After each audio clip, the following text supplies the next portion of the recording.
If you've ever been accused, somebody ever said you did something, even the littlest thing that you didn't do, you know how it irritates you? Well, figure a quarter of a century being like that, a quarter of a century thinking, I didn't do this, I don't deserve this. It just eats at you like a cancer.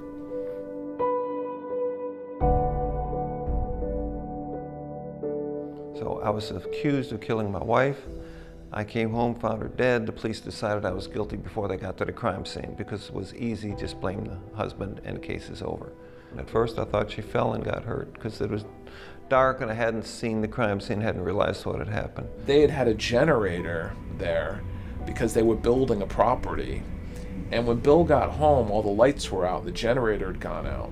And he actually walked across the yard and tripped over his wife's dead body. I realized it was a crime scene. What the police did was they walked around, they walked into the crime scene, which they later lied in court, said they didn't do. Smoking, dropping cigarette butts, contaminating the scene. They stood around her body. And later on, it come to find out they didn't take any fingerprints, they didn't take any DNA. They basically did absolutely nothing but take some photographs.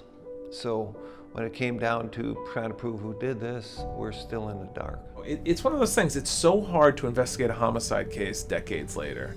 And when the police don't do it right on that night, that first night when the body's found, it's very hard to play catch up later on. And there were just a lot of mistakes that were made.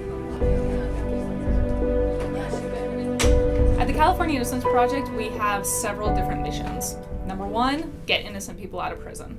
Number two, provide a really good educational experience for law students who are enrolled in the clinic. And number three, to affect policy change to help prevent wrongful convictions and to help people once they're out of prison who have been wrongfully convicted.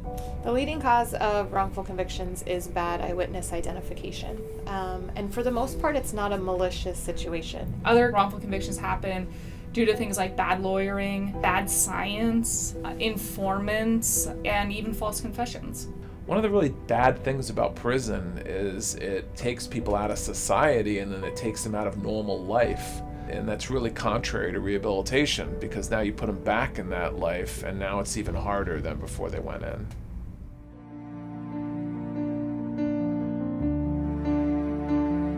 We exonerees, especially, have been down over 2 decades and stuff. We're an anachronism. We're out of space and time. We don't belong here.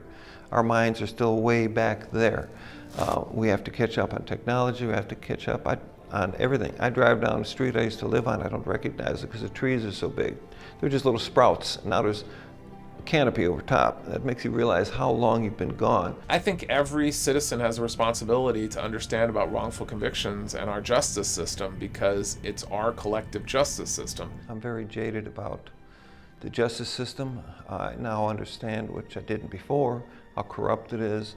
The trials are a dog and pony show. It's who can tell the biggest lie. And they're not all that way, don't get me wrong, but a lot of them are. And that's why you've got so many innocent people in prison. I think one of the best things that people can do is to acknowledge that it's a problem and that it happens more often than we like to think. Because I think the issue that we're up against right now is people don't believe that wrongful convictions actually occur as often as they do.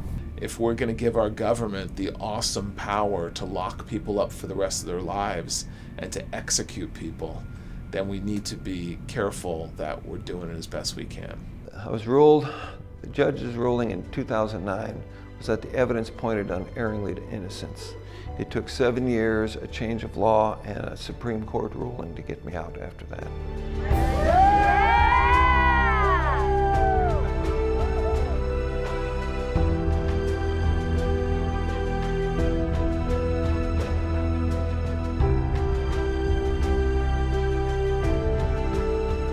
You have to try to fit in, you have to get ahead, you have to move forward.